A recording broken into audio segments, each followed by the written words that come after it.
Hello, friends, sisters, fellow challah bakers. I hope you had as good a time at the challah bake as I did. Today we're going to bake challah again together so that I can show you how to do it step by step, so you too can bake challah in your kitchen in honor of the Shabbat. We're going to use the recipe that was given out at the challah bake. Let's get started. In this bowl is 3 tablespoons of yeast, which I'm going to put into a 4-cup measure. I'm going to add to this 2 cups of warm water and just mix the yeast into the warm water. I'm also going to take a little bit of my sugar. I'm going to just take a sprinkling and sprinkle a little bit on the top. I'm going to just mix this and I'm going to let it sit for just a few minutes until you see bubbles start to come to the top. Once you see bubbles coming to the top, I'm going to pour it into my mixing bowl. What I have here is 3 more cups of warm water. I'm going to add this to this mixture. We mix the yeast and the water. To this, we're going to add the 1 cup of sugar. Just pour it in, very easy, and mix it around. Now we're going to turn this liquidy mixture into dough. What I have here is 5 pounds of wheat flour, though you could use spelt or other grains.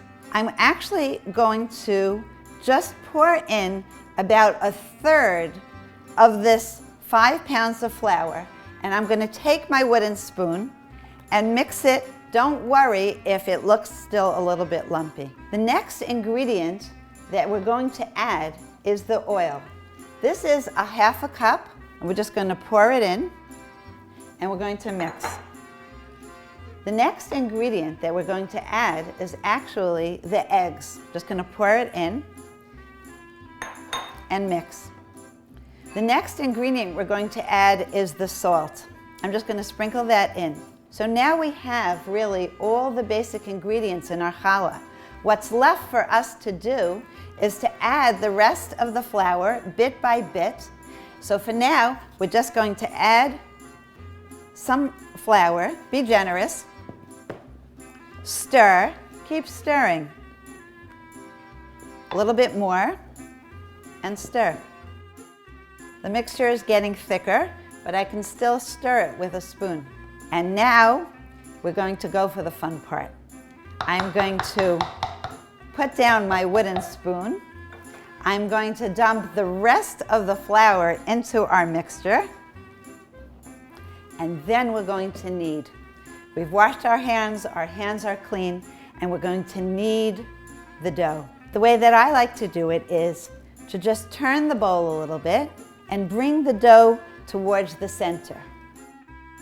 The mitzvah of challah, the commandment to separate a piece of the dough with a blessing, is actually one of the women's 3 commandments, which means that it is one of the 3 commandments that speaks to a woman's particular spiritual strengths. When we use words like spirituality, the image that tends to come to mind is perhaps meditating on a mountaintop.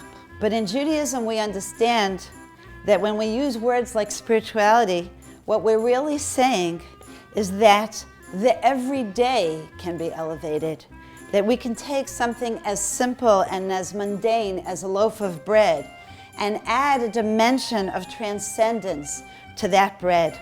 And a woman is so connected, a Jewish woman is so connected to this idea of spirituality innately within her.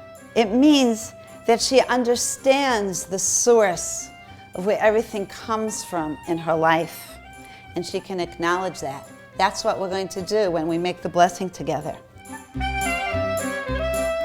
You should have been kneading it for between 5 and 10 minutes. When your dough is ready, it will look something like this. The texture is smooth, it's soft, it's pliable, and it's not too sticky. Cover your bowl with some plastic wrap. I like to take a towel and cover the bowl with the towel, and then just set it in a corner of your kitchen and let it stay for about 1 hour to 1.5 hours until it's almost double in size. Are we ready to see how our challah looks? Okay, let's see. Well, it rose. Okay, all the way up to the plastic. Okay, let's take off the plastic and punch down the dough. Just give it a punch and let the air out. Let's begin. I'm going to start by sprinkling a generous amount of flour on my counter. Now be generous with the flour. Then I'm going to sort of scoop the dough out of the bowl. I'm going to roll it in a little bit of flour so it's not so sticky. And now we're going to get ready to turn the ordinary into extraordinary. We're going to take a towel and place it over the dough. Then I'm going to grab a piece of the dough and hold it in my hand. About the size of a ping pong ball will actually just be fine. And then I'm going to say the blessing. And the custom is that after we make the blessing, we stop for a moment or a few moments. We close our eyes. And this is a time that we can talk to the one that created us. We can tell him what's on our mind. We can ask him for that which is important to us. We can acknowledge the good in our life and the source of that good in our life. So we're going to pray in our own language, in our own words, and we're going to know that the one that created us, God in heaven, is listening and waiting to hear what we're going to ask him for. So this is the way we do it. Take a piece of the dough in your hand, and I'm going to say the blessing. And you too can say the blessing. Baruch atah Adonai Eloheinu melech ha'olam asher kiddushanu b'mitzvosav v'tzivanu lahafresh challah. This is challah. I'm going to take this. It's a little sticky right now. I'm going to wrap it in a piece of foil. And I'm going to put it aside to bake in my 500-degree oven until it's blackened. But now, let's not lose the moment. Let's close our eyes all together and let's pray to God in heaven for all that is important in our lives.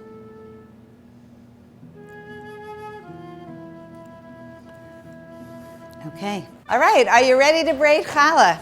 I'm going to show you a traditional way to braid challah, which is to make a 6-strand challah. When we braid a 6-braid challah, I like to start by simply forming the dough into an elongated log.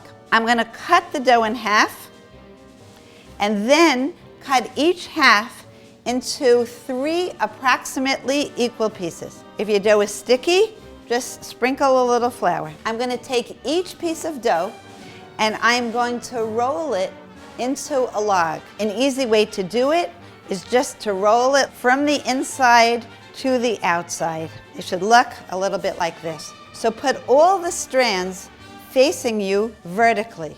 Bring them together at the top and pinch. You're going to take the second strand and cross it all the way over to the other side, across the top. Then you're going to take strand number 1 up and over and down the middle. Strand number 2, put it up and over. Strand number 1, over the top and down the middle of the 4 in the center.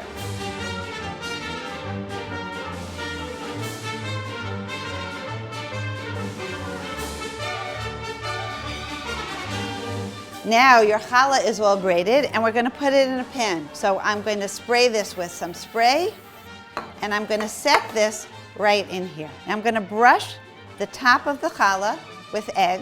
Once the egg is on the challah, I just sprinkle a little bit of this onto the top.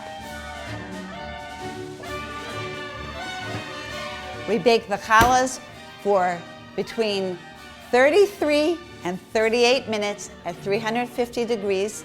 They're done when the top looks brown and golden and the bottom has a slightly hollow feel. Okay, let's take our challah out of the oven and see how it looks.